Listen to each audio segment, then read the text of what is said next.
Welcome to Market Proof Marketing, the weekly podcast from the marketing minds at doyouconvert.com, where we talk about the current state of all things digital and how they impact home builders and developers around the globe. I'm Kevin Oakley, and as always, we have with us Andrew Peak. And it's story time. Yeah, story time. Let's do it. So I got the first story. This is a fun one, and it actually has to do with a question that we have later. If you are on WordPress, you should always have in the back of your mind security. WordPress is one of the most popular CMS or website builders out there, and this is a client story. We'll keep their name hidden, but their site has been down, or it's active, but there's 404 errors. There's pages not working across the entire site because they were on WordPress. It got hacked, and the only way they could get this thing fixed was to build it over from the beginning, from scratch. Ooh, it's terrifying. That's we're on like that's not day a 11. good bedtime story, Andrew. That's going to give kids nightmares. This is a nightmare. Night terrors, all this stuff. This is not fun.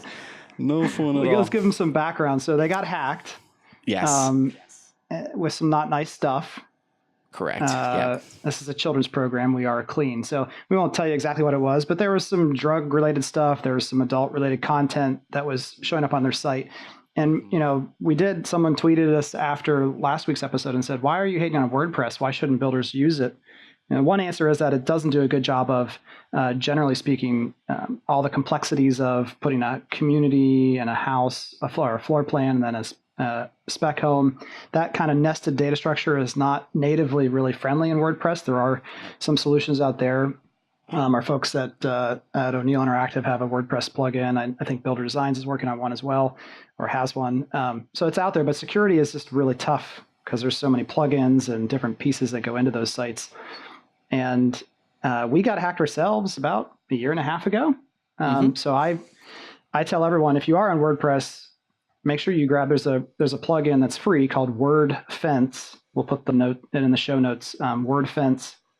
There's a free version and a paid version, but it's fantastic tool just to make sure that you don't get hacked. So that's a great way to open the show. Positive note there, Andrew. Yeah, real positive. Yeah, there's so many plugins, and people find the one loophole in the plugin, and because WordPress is so popular, it's thousands of websites that they could access with one little backdoor. So keep your plugins up to date. Just the one. We'll balance with a happy. I don't know if it's happy. It's definitely amusing. But I had a call with the head of a rather large agency. This is someone who's getting paid well over six figures to manage strategy for a home building company. And we were talking about they wanted some advice on Facebook tactics and strategies and what kind of creative would work best for their client. And as we're talking through, they said, well, you guys had run a campaign for them at the end of the year that did really well. In fact, it didn't just do well online. It did well with walk-in traffic. It did well with sales. And the builder did a fantastic job of documenting all this, probably the best we've seen anyone it was awesome. do. And she said, I just want to know because, we're talking about building these new creative assets for this upcoming campaign. And that's going to be a lot of money. And I'm thinking, it is a lot of money to make really... I'll stay on topic, but it is a lot of money. It can be a lot of money to create good content and videos. And she said, how much did you spend? So I have an idea of how much money will they have left for the creative. And I said, hold on, let me do the quick calculations. Came back and it was under $2,500 and had resulted in multiple additional sales for a really struggling neighborhood. And then when I said that number, there was just silence and we weren't on video. So I can only imagine the reactions that were going on for that side of the call, but she just was stunned, absolutely blown away that, now there are people listening who think $2,500 is a lot of money, and it certainly can be when it comes to advertising a community. But you don't have to spend, tens of thousands of dollars on Facebook to see huge impacts. And I just thought it was really interesting that even though, we work in this world every day, a lot of you guys who read our blog posts, I know a lot of builders out there who are using Facebook well, you're still on the cutting edge if you're doing this the right way. Definitely. And that was a fun campaign. I'll give a quick little technical details about it. It was Instagram and Facebook, remarketing and targeting people local to the community. which is like the standard treatment if you're running anything on Facebook. And of course, we were targeting geo-targeting, which is a must-have if you're running anything on Facebook, and really Google if you need it. But Facebook in particular, you have to have the geo correct to the area. So where people actually should be seeing the ads needs to be spot on. Yeah, that's the number one filter we want to be looking at is geography, location, location, location. But then also, price point. Price point and geography are the, really the two main filters that you want to start with on any campaign. But we saw an article in Adweek, which there's a lot of good stuff on there too, but this one really caught my eye, and I passed along to Andrew and just said, try to not laugh as you read this one. It blew my mind. The title of it was "Unleash the Power of Geo-Targeting for Your Facebook Ads." I was like, and this was like headline top 3 articles on the site.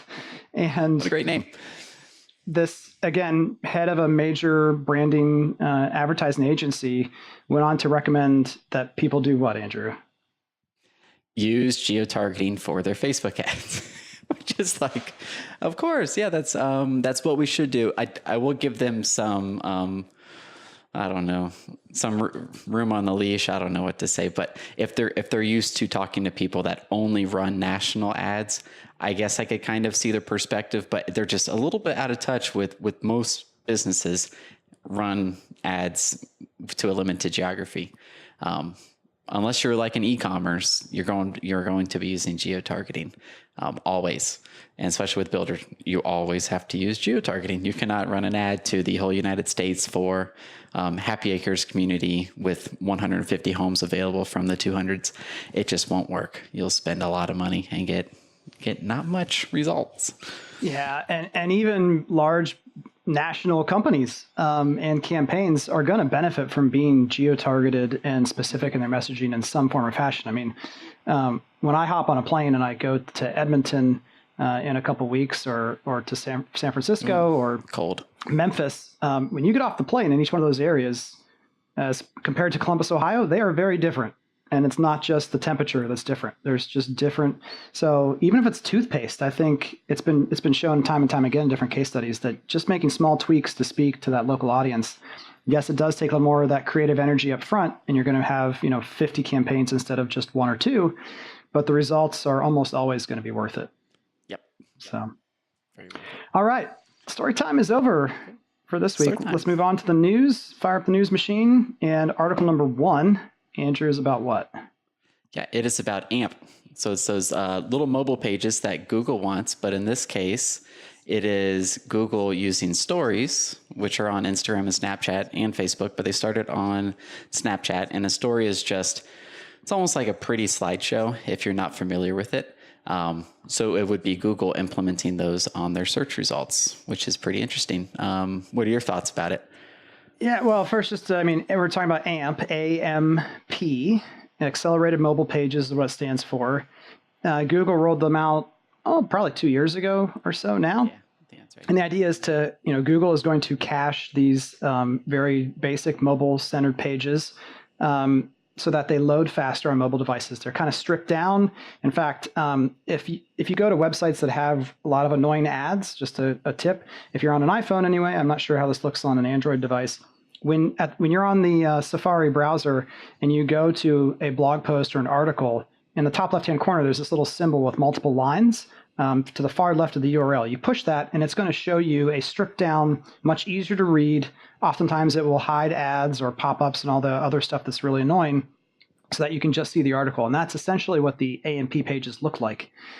But what we're talking about here is Google is kind of double and tripling down on this idea of now it's not just stripped down, but they're allowing more interactivity that comes from these social networks of some video content or interactive content. Basically, it's like you're in that social network, potentially. Yeah, I think it's pretty cool.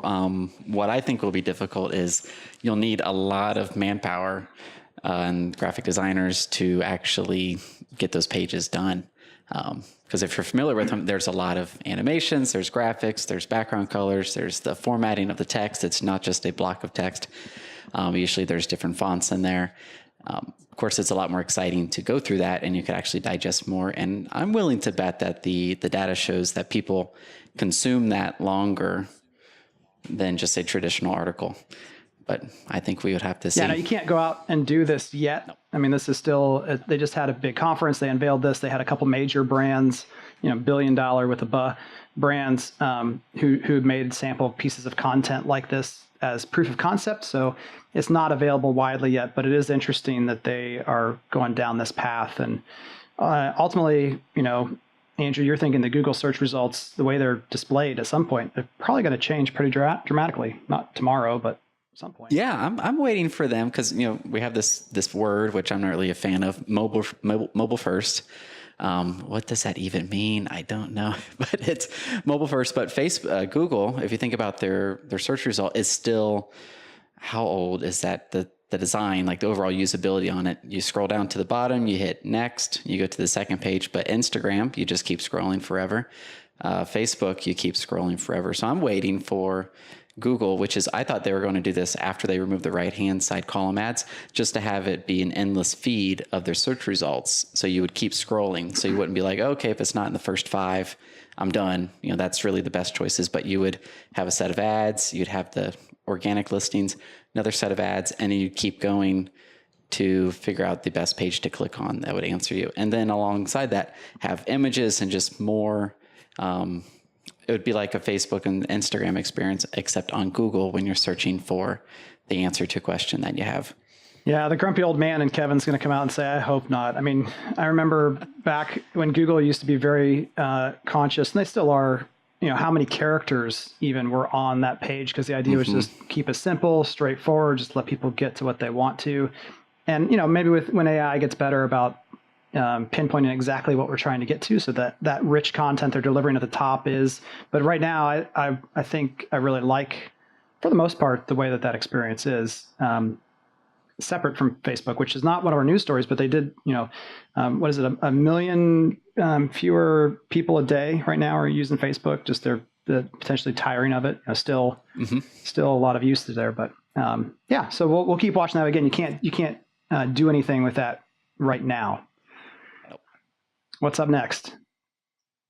Let's see. What's a good way to summarize this?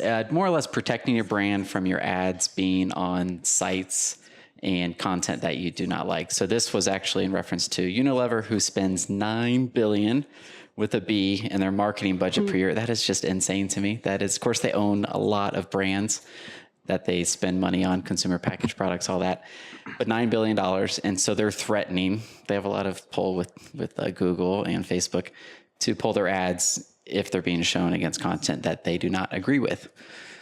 So, yeah. Yeah. Now, I mean, you got young kids, I've got young kids. I mean, this certainly can apply to marketers and brands. You don't want your remarketing ad showing up next to pornography or illicit material of some kind. Totally get that. You don't want that brand damage, but it comes to home pretty quick if you're letting your children watch YouTube. Oh, definitely. Because it's not just the content that you have to watch out for. It's, I'm letting my 3 or 5-year-old watch Ryan's toy review. Great channel. Definitely, we'll put that in the show notes if you've got it. Yeah, great channel. But I'm letting him watch Ryan's toy review, and an ad comes on, and it's for a rated R movie with significant amounts of violence in the preview. And this is YouTube, Facebook, Google, everyone are hiring not just hundreds, but thousands of people. Again, until AI can get even better at this, to try to screen this stuff out. But this is a big problem for major brands.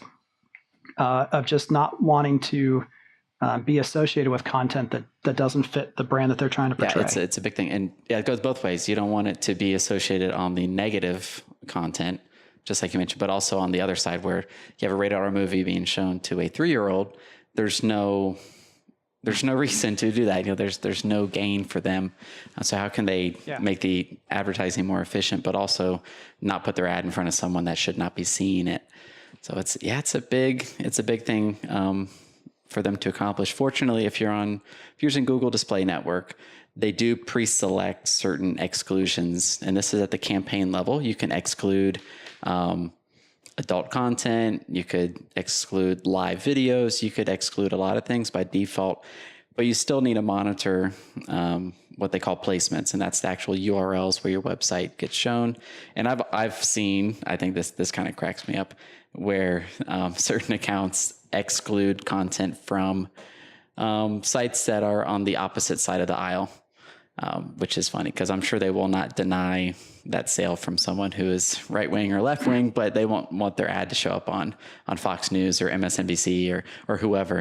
I think it's quite humorous, but that's not what we're talking. We're talking about if it's rated R content being shown to a 3-year-old or the opposite, both of those situations. Yeah. So you don't have to panic. I mean, there are services out there that will, they'll charge you a penny to 10 cent premium on each display to kind of guarantee that your content is only going to show up exactly where you want. So essentially they have huge whitelists of these sites are safe for this kind of content.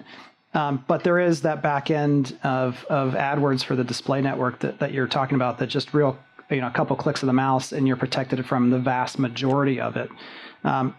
And there's two-way street to that ability too. You can exclude places that you don't want to show up. You can also be super targeted about where you do want to show up as well. And Andrew and I have talked about this for a long time of, those articles that are like relocating to Columbus, Ohio. If you don't have great blog content like that on your own site, but someone does have great blog content about relocating to Columbus, Ohio, and that page accepts advertising, you could get really selective about show my ad on that specific blog post. You could geofence that to only show to people who are coming from the areas that you want, and then send them to a landing page, send them to the community pages that are relevant. So it goes both ways. Yep, definitely. And that would be a targeted placement is the Google term for that. You find the URL, you add it. I love it. Targeted placement. I love bringing the nerd. Bring in the nerd. Andrew, I love it. That's why people are here. Right. All right, last news story, and then we'll take a quick break. Ooh, this is a fun one because this has been our life for like the past month. I have no idea why this has been the month. But what is a staging website? Staging website is a prototype of a brand new site that you just had built, and it is where all the testing and quality assurance, QAing, all that stuff should take place. That's a staging site. Any thoughts on that, Kevin? Well, this is a great article written by a gentleman named Boone Sesfold on lsb.com.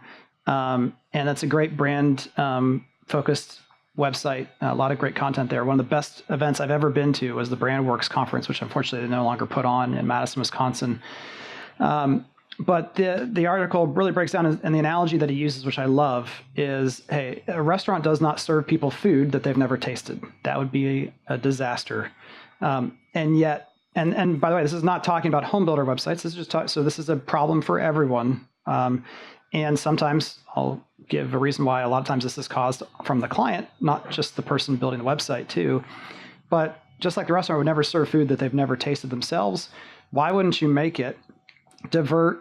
Certainly you can do user testing, usertesting.com, trymyui.com. There are great services to send people there to watch it. You could send, use a service like Mouseflow or Lucky Orange to track all of the actual users on there. There's lots of ways to do that. But then the last step, why not send 10% of all of your traffic there on a Tuesday and see what happens? Like real traffic. So, I mean, I think the other, there's two, I'll just say the one, and then I'll let you give your input here. But this idea of launching the website is no different than if you as a home builder said, okay, yeah, you've moved in, don't ever talk to us again. Or the idea, launching it does not mean that you're always, let me say this again, to set expectations for everyone. You launch a new website, even if you do use a staging site well, you're still going to find issues.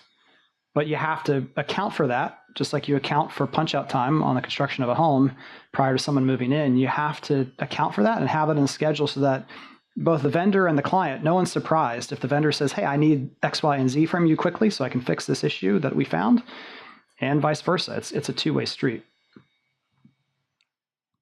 Yeah, definitely. Yeah, that punch-out time, that is super important. And when you launch a new site, and you're working with the developer, it's just as much, in my opinion, your responsibility as the client of the designer to make sure everything goes smoothly. It's not your responsibility to fix things, but to just be as responsible getting things checked off the list. So my perspective is from the advertising side. So URL changes is huge to me because that means all the Facebook ads and Google ads need to be updated. So just checking those one by one, you really shouldn't have that many to check. You'll have community pages, sub-market pages, and then if you have any inventory, those pages are most important. And then your call to actions are also super important, which ideally, if you're launching a new site, that's a big conversation point that you have, probably improving those call to actions, but just making sure those are all set up properly. And the last one is a little bit tougher to do until it's live, but just checking your tracking tags that they're installed and working correctly. And then account for that. Just make sure you're watching analytics. If you see any big changes in there, go in and investigate and see if there's, just any issues with the tag themselves. Most sites, unfortunately, do have weird quirks with the tracking tags, like all the time. There's always going to be something goofy with it. So just make sure that you can account for that and look and see if there's any issues with the tags. Yep. I mean, I couldn't agree with you more. It is, and again, as a home builder myself, I think we had launched 5 different sites over my time before starting with DoConvert. And, the vendor sends you the link and says, hey, can you review the site on your end? And you're like, oh, yeah, but I'm paying them to review it too. So I'm going to spend 10 minutes and then they'll probably catch everything. Yeah. It's the same. Again, we're going to keep using home building analogies because everyone on this listening to this should totally understand that. It would be like saying, hey, homeowner, don't bother doing a walkthrough because we got this. I mean, my guy's going to check it. You don't need to walk through the house and create a list of items that are, and no, you would want both parties to do a thorough inspection prior to closing occurring. The same thing happens here. And then the other issue that happens all the time is, well, I told my company president we were going to launch on December 1st. So just go ahead and hit launch and then we'll figure it all out later. Well, that's again, hey, I know that that's the wrong countertop in my house and the hardwood is the wrong shade, but I need to move in tomorrow. I'm not saying that doesn't ever happen, but that's not a good scenario to be in. Yep. And then expect feelings and stress not to occur when the floor has to get ripped up on the website. That's comparing it to the website going live and then making big changes that should have been done before the site was live. I would also just account for a little bit more time if you're going through a redesign. There's just a lot of little points along the way that can make that deadline a little bit different, even if it's the way you answer emails between you answer them at 3 PM versus 5 o'clock. That could add an entire day as far as getting something checked off the list. And then time zone changes. I know that might be a weird one, but if you're West Coast time versus East Coast time, there's 3 hours. And depending on who you're working with, that could just add a day to everything along with when you're answering emails. Exactly. All right. Good news stories. We're going to take a quick break and we come back. Today's 360 topic is social media, outsource or insource. Where's that line? How do you make those decisions? We'll be back in just a minute.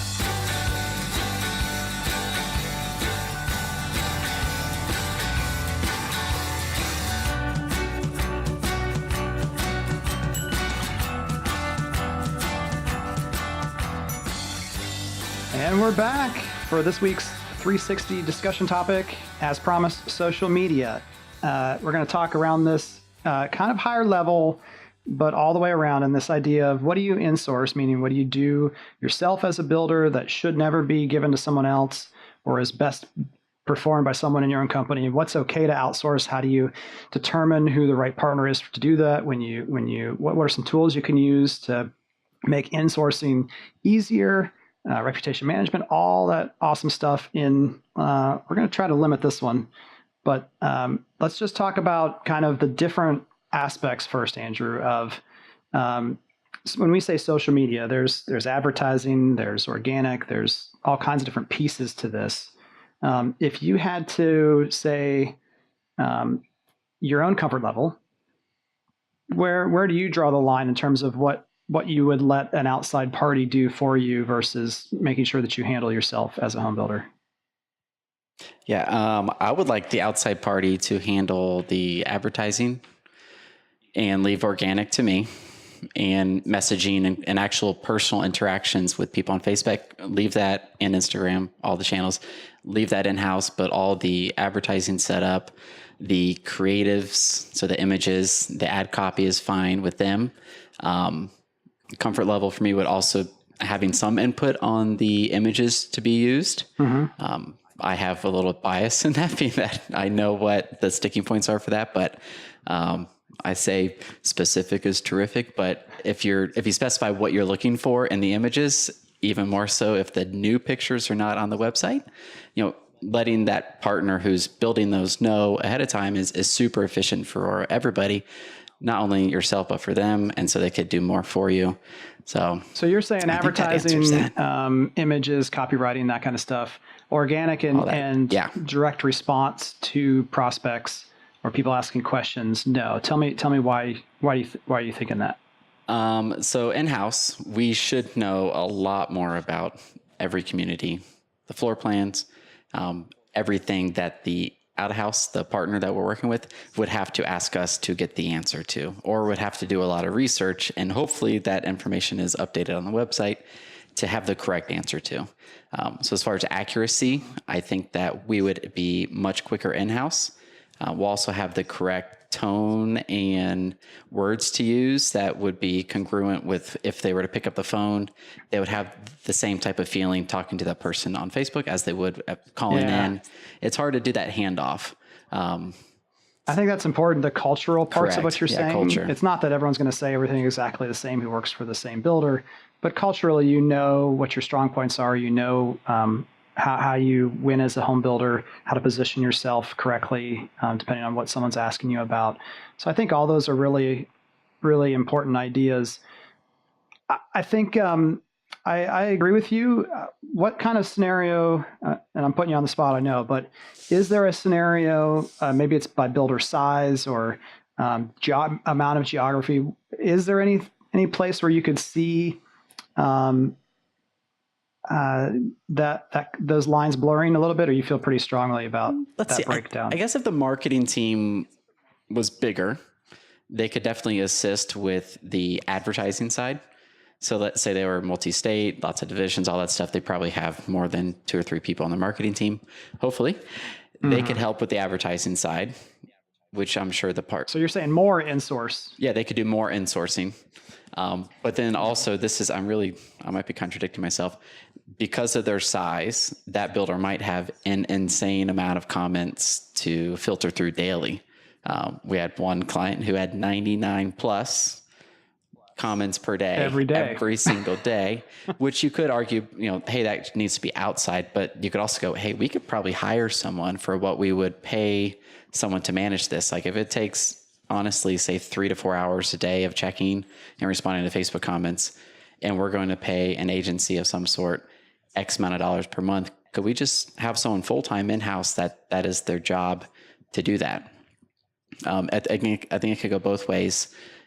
Yeah. I mean, we have a builder that we work with who in December, this online salesperson tracked, and I want to say it was 5 out of 12 sales for that month came from engagements that started as conversations on Facebook and then were eventually taken offline to another channel, phone call or email. Awesome.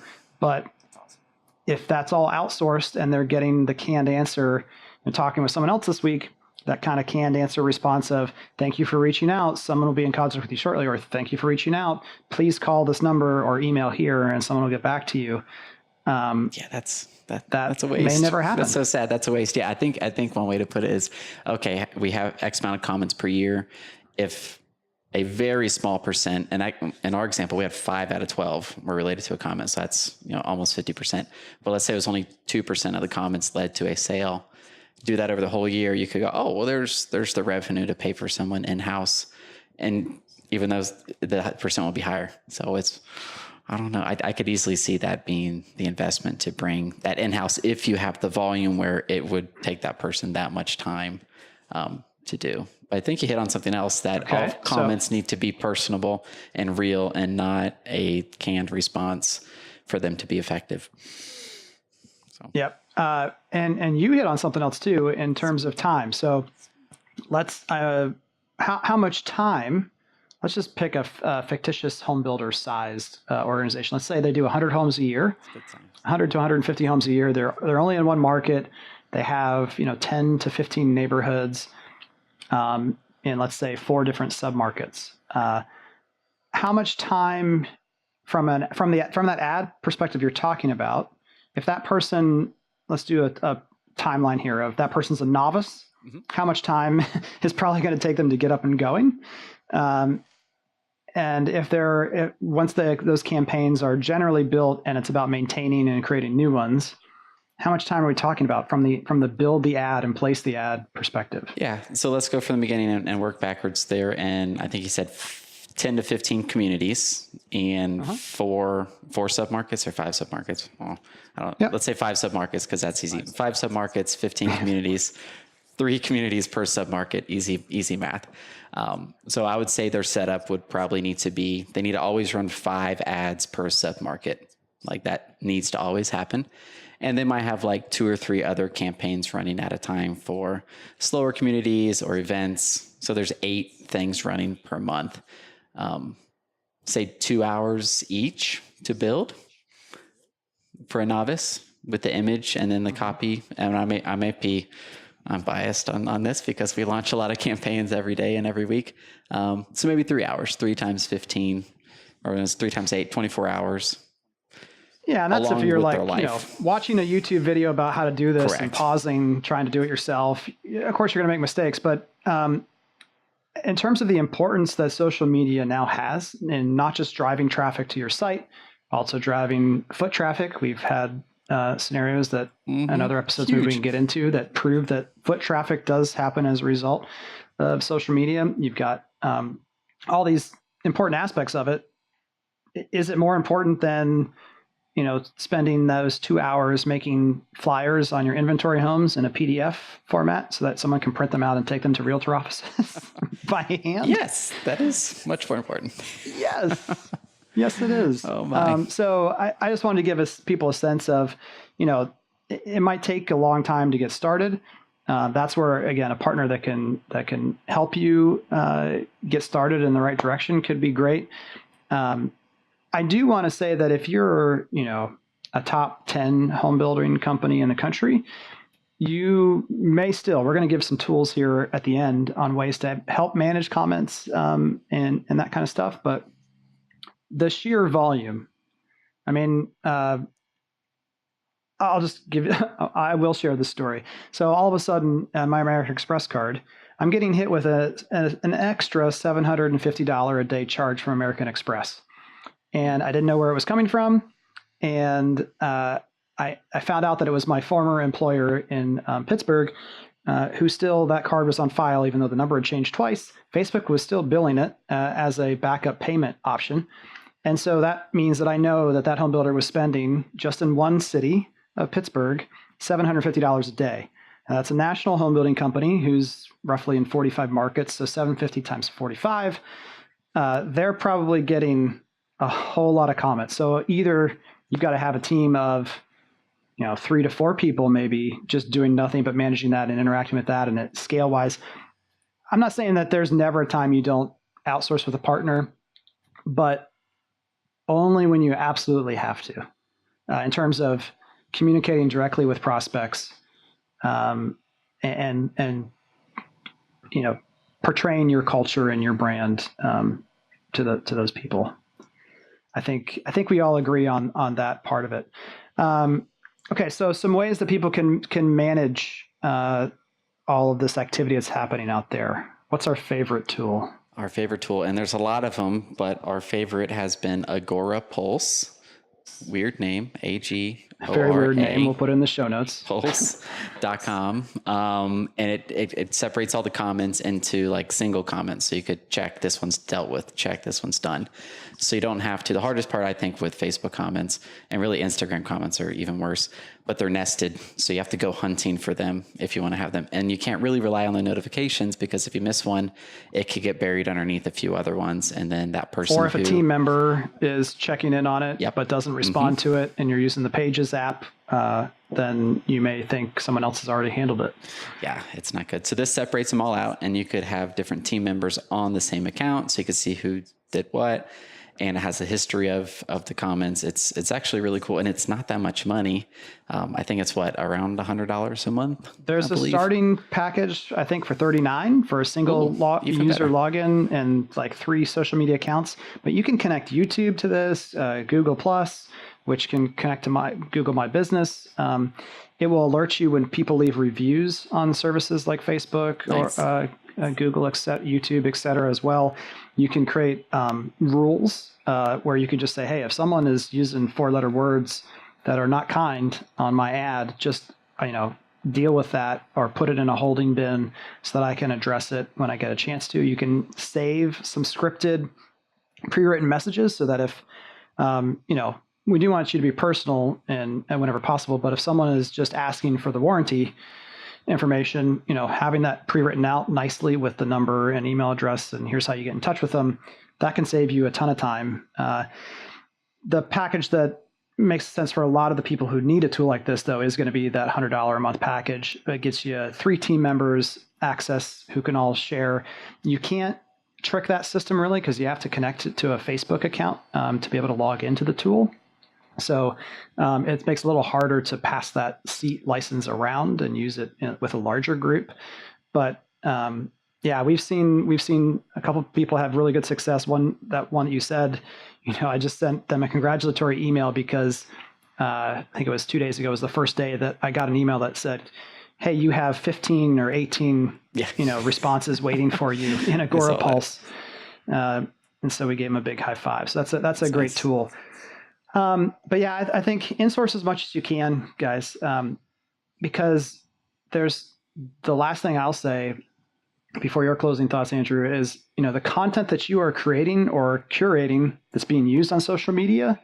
Again, like when we work with someone on this, we ask them, please send us the best 5 images that you have for this neighborhood, because we don't know. I mean, best doesn't mean the ones you like the most.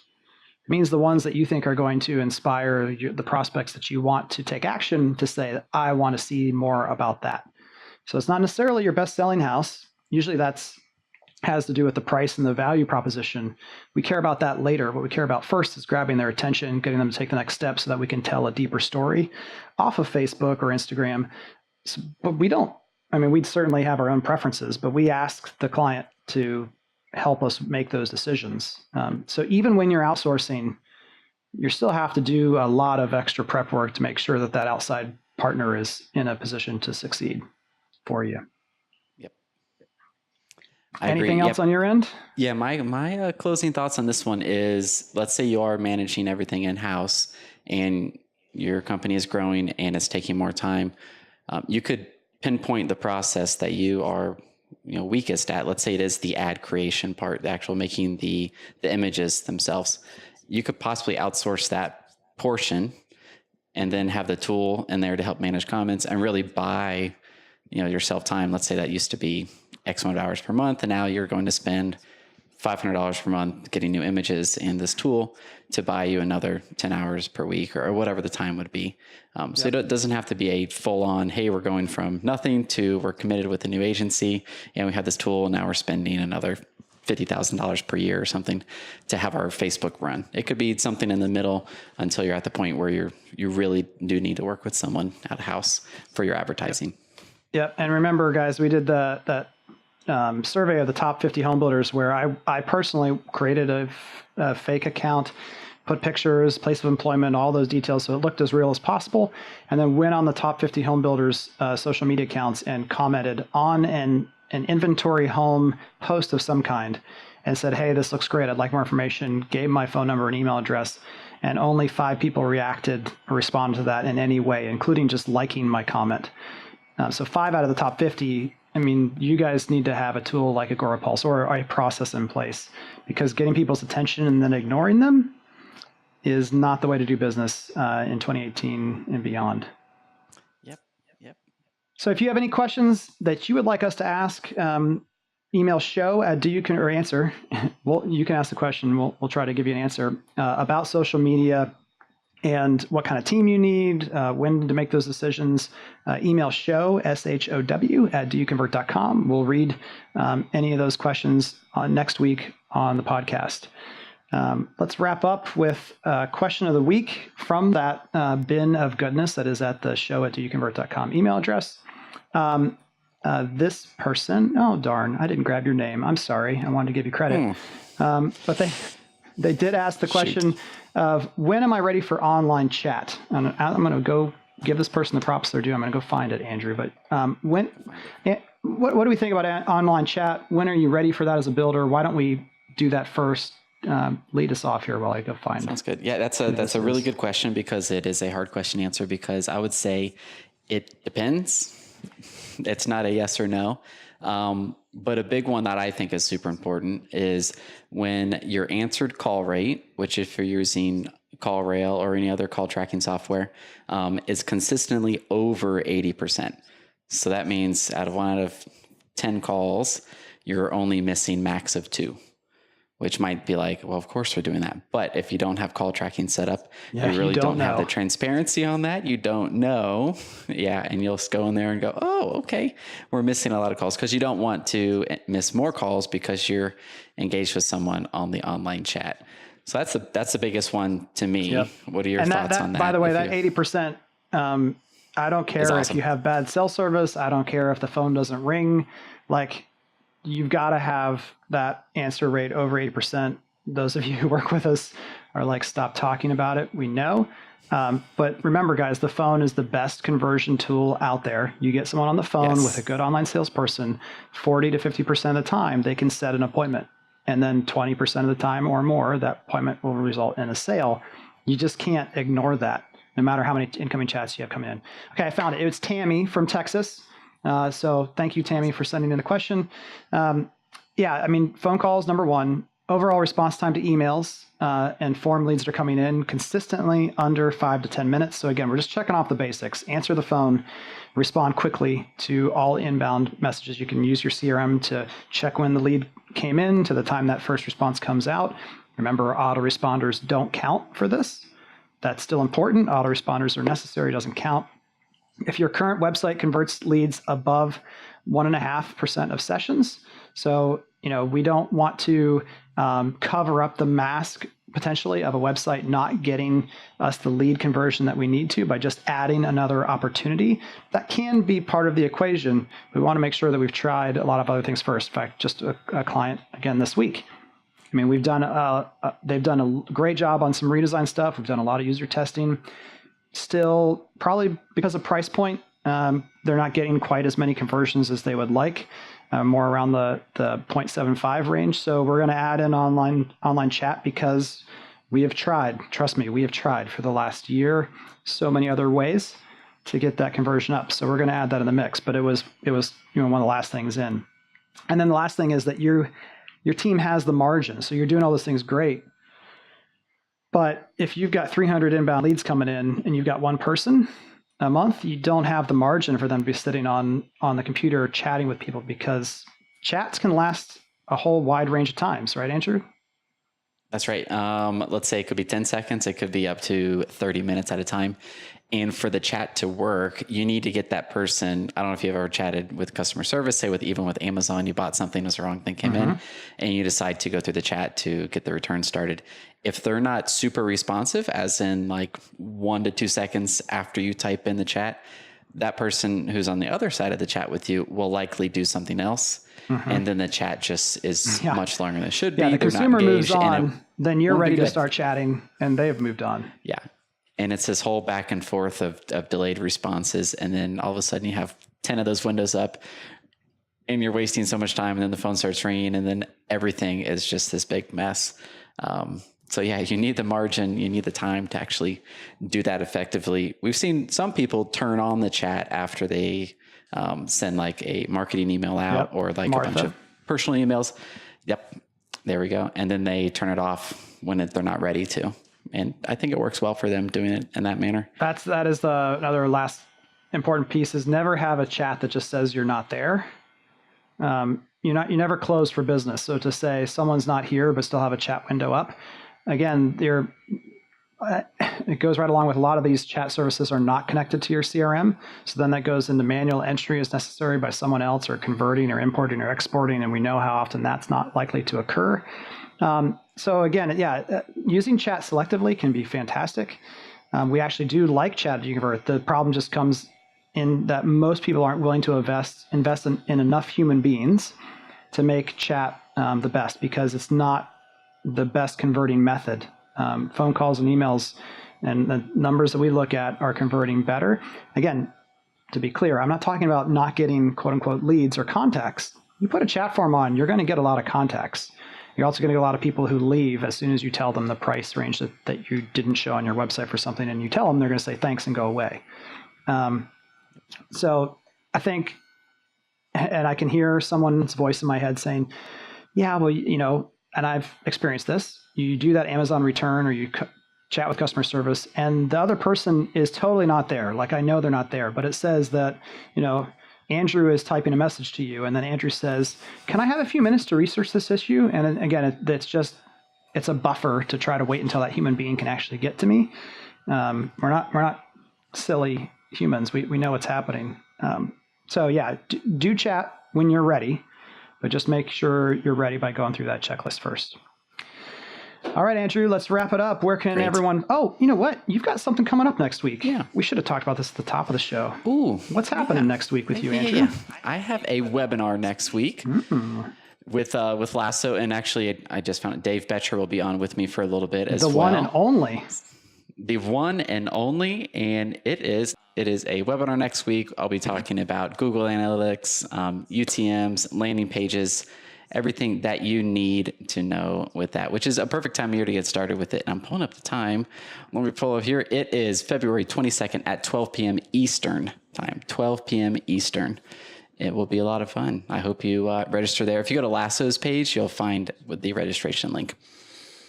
I will be watching for sure. And I'm heading out to New York City next week to go say hi to the folks at Zillow and see what the latest and greatest is that they've got going on. But sounds like fun.